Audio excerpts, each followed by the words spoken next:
నమస్తే అన్న. నమస్కారం అండి. అన్న నిన్న రిలీజ్ అయినటువంటి కొరియన్ కాంక్రా సినిమాలో అంటే నేను సీనియర్ అంటే డైలాగ్ వాడడం జరిగింది. మీ స్టోక్ చాలా ఇమ్మేచ్యూర్ గా ఉంది. ఇంతమంది ఇప్పుడు ట్రై చేశారని అంటే senior NTR dialogue mega fans కావాలనే సినిమాలో పెట్టి ఇన్సల్ట్ చేస్తున్నట్టుగా కొద్దిగా ట్రోల్ నడుస్తుంది ట్విట్టర్ లో. ఏం చెప్పదలుచుకున్నారు? ఆ డైలాగ్ తీసేయాలని కూడా చాలా మంది ట్విట్టర్ ట్వీట్ చేస్తున్నారు. ఏం చెప్పదలుచుకున్నారు? బుద్ధి లేని మాటలు మాట్లాడొద్దని చెప్తా. ఎందుకంటే మెగా కుటుంబానికి ఆ సినిమాలో పెట్టిన డైలాగ్కి సంబంధం ఉంటుందా? నాకు అర్థం కాంది.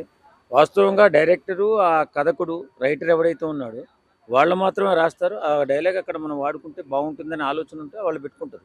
అది కూడా పర్మిషన్ తీసి పెట్టుకుంటారు. బుద్ధి లేని గాడిదలు మాట్లాడుతుంటే మనం దానికి ఏదో చెవులు ఊపినట్టు ఉందన్నమాట. ఇది వాస్తవంగా ఒక సినిమాలో ఒక డైలాగ్ వాడుతూ అక్కడ సంబంధిత ప్రొడ్యూసర్ గారు పర్మిషన్ కూడా తీసుకుంటారు. ఆ తర్వాత కుటుంబ సభ్యుల పర్మిషన్ కూడా తీసుకుంటారు. చాలా జాగ్రత్తగా ఉంటాం రా బాబు సినిమా వాళ్ళం. నేను కూడా సినిమా వాడిని కాబట్టి బుద్ధి లేని మాటలు మాట్లాడి వేళ మెగా ఫ్యామిలీకి మన నందమూరి ఫ్యామిలీకి ఏదో గొడవ పెట్టాలని ఆలోచన చేస్తున్నారు. ఇలాంటి మీ యదవ ఆలోచనలన్నీ మానేయంటారు బాబు రాజకీయ నాయకులారా. అది ఎవడ పెట్టాడో పూర్తిగా అర్థమైపోతుంది. ఎందుకంటే అది అభిమానుల మధ్య జరుగుతున్నటువంటి వారికి కాదు. ఇది కావాలని రాజకీయ కుట్రతో వైఎస్ఆర్ కాంగ్రెస్ పార్టీ చేస్తున్నటువంటి నాటకాలు తప్ప ఇది వేరే నాటకం కాదు. కాబట్టి వాళ్ళకి ఒక 2 మాటలు చెప్పాలి. ఒరే మూర్ఖులారా, ఏదైనా ఒక డైలాగ్ మనం ఆ సినిమాలో వాడుకున్నట్లయితే పర్మిషన్ తీసుకుని పెడతారు. అది కూడా తెలియకపోతే ఇంక మీరు ఎందుకు రాజకీయాలు చేస్తున్నారో అర్థం కావట్లా. ఎందుకంటే పరిణితి లేని రాజకీయాలు చేసి నాశనం అయిపోయారు మీరు. ఏవో పనులు చేసి 11 సీట్లకు వచ్చారు. అయినా బుద్ధి లేకుండా బుద్ధి లేని గాడిదలో వాగుతున్నారు. కాబట్టి చెప్తున్నా, పర్మిషన్తో ఎక్కడా కూడా అందులోని సీనియర్ ఎన్టీఆర్ మన తెలుగు సినిమా ఇండస్ట్రీకి దేవుళ్ళు అంటాడు. అలాంటి డైలాగ్ని మనం పెట్టుకుంటే అది పర్మిషన్ తీసుకుని పెడతాం. తర్వాత ఆయన కించపరిచి ఎవరో కూడా తక్కువ చేయరు. ఒకవేళ తక్కువ చేసి మాట్లాడాలంటే ఎవడో శత్రువు ఉంటే ఉంటాడు. ఇక్కడ సినిమా ఫీల్డ్లో ఎవడో శత్రువు ఉండడు. కాబట్టి నేనేమంటానంటే ఇలాంటి గొడవలు పెట్టే కంటే రాజకీయాలు మానేసేయండి. ఇంకా మీరు పనికిరారు రాజకీయాలకి. వాస్తవంగా సినిమా గురించి సినిమా బాగుందా లేదా అని విశ్లేషణ చేసేదని మాట్లాడితే పర్లేదు. ఎన్టీఆర్ డైలాగ్ని చిరంజీవి పెట్టించినట్టు ఎలా పెడతారా? అది అక్కడ ఎవరైతే డైరెక్టర్ ఉన్నాడో ఎవరైతే రైటర్ ఉన్నాడో వాళ్ళు మాత్రం ఆలోచిస్తారు.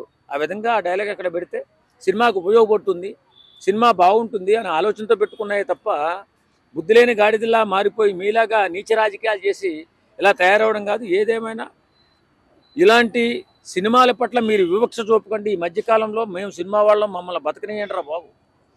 మీలాగా సినిమా రిలీజ్ కాకముందే దాని మీద మీరు ఇష్టానుసారంగా మాట్లాడి సినిమా బాగలేదని అలా ట్రోల్ చేసుకుంటూ ముందుకెళ్తున్నారు. సినిమా వాళ్ళ బతుకులు నాశనం అయిపోతాయి.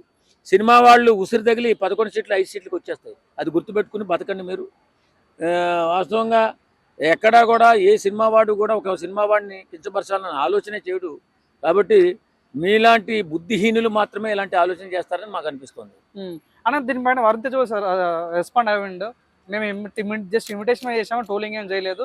గతంలో వకీల్ సాబ్ సంబంధించినటువంటి కూడా ఇమిటేషన్ చేసాము, ప్రతి ఒక్క హీరో ఇమిటేషన్ చేసాము, కావాలని ట్రోల్ చేయకుండా అని తను కూడా రెస్పాండ్ అయ్యాడు. ఎలా చూస్తారు? ఇమిటేషనే చేస్తారండి సినిమాల్లో. చాలా సినిమాల్లో మన చిరంజీవి గారిని కానీ అలాగే బాలయ్య బాబుని ఇమిటేషన్ చేస్తారు, పవన్ కళ్యాణ్ గారిని ఇమిటేషన్ చేస్తారు, అలాగే చిరంజీవి గారిని ఇమిటేషన్ చేస్తారు. ఎవరిని ఇమిటేషన్ చేస్తారు ఆ సందర్భాన్ని బట్టి అక్కడ ఉన్నటువంటి ఏ కాలేజ్ స్టూడెంట్స్ ఏదో ఇమిటేషన్ చేస్తూ ఉంటారు. దాని గురించి మనం పట్టించుకోవాల్సిన అవసరం లేదు. అవసరమైతే పర్మిషన్ కోసం అప్లై చేసుకుంటారు, పర్మిషన్ వస్తుంది ఖచ్చితంగా. సినిమాలో పెట్టుకుంటే ఎవరు కాదంటాడు. కాబట్టి ఇక్కడ ఎవరిని కూడా ఎవరు కించపరచరండి. ఈ రాజకీయాలు ఎంత దరిద్రంగా ఉంటాయంటే కుటుంబాల మధ్య గొడవ పెట్టాలని, కుటుంబాలను ఈదులో తీసుకురావాలని, కుటుంబాలను తక్కువ చెప్పి మాట్లాడాలని. ఇప్పుడు కుటుంబ ప్రభుత్వంలో బాలయ్య కుటుంబ ఫ్యామిలీ, చిరంజీవి గారి ఫ్యామిలీ అంతా కలిసి పనిచేస్తున్నారు. కాబట్టి ఏవేవో ఇష్టానురీతిగా మాట్లాడి ఇలాగ తక్కువ చేసి మాట్లాడుతున్నారు తప్ప ఎప్పుడు కూడా సినిమా వాళ్ళందరూ ఒక్కటే. ఎక్కడా కూడా సినిమా ఇండస్ట్రీలో ఇప్పుడు ఉన్నటువంటి పెద్ద హీరోలు బాలకృష్ణ, చిరంజీవి గారు ఇద్దరు కూడా అన్నదమ్ముల కంటే ఎక్కువ. ఏదైనా కష్టం వచ్చినా నష్టం వచ్చినా వాళ్ళిద్దరూ పర్సనల్గా మాట్లాడుకుంటారు. ఏ సమస్య వచ్చినా ఇద్దరు కలిపి తీరుస్తారే తప్ప మీలాగా గొడవలు పెడితే మాత్రం ఇడిపోయే సమస్య లేదు. ఎందుకంటే సినిమా ఇండస్ట్రీ అంతా ఒక్కటే కాబట్టి అందరూ బాగుండాలి, అందులో మనం ఉండాలని కోరుకునేది సినిమా వాడు, సినిమా ఇండస్ట్రీ. కాబట్టి ఇలాంటి ఎదవ మాటలు మాట్లాడి మీ జీవితాన్ని మీరు నాశనం చేసుకోకండి అని చెప్పేసి వైఎస్ఆర్ కాంగ్రెస్ పార్టీ వాళ్ళకి తెలియజేస్తున్నారు. ఈ ట్వీట్ ట్రెండింగ్ వెనుక ఏదైనా రాజకీయ పార్టీ హస్తం ఉందా? ఉంటా ఎవరు? 100% రాజకీయ పార్టీ హస్తం ఉంది. వైఎస్ఆర్ కాంగ్రెస్ పార్టీ 21 సీట్లు ఇచ్చి కూర్చోబెట్టుకున్నారు కదా, మీరు అనుభవించండి. ఏందా 20 సీట్లు?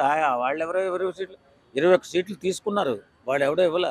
కాబట్టి అలాంటి మాటలు మాట్లాడకంటే ఎందుకంటే మేము కూడా మాట్లాడకూడదు. ఏదేమైనా సినిమాని బతకనివ్వండి, ఫస్ట్ సినిమా వాడిని బతకనివ్వండి, మీ బతుకులు బాగు చేసుకోండి.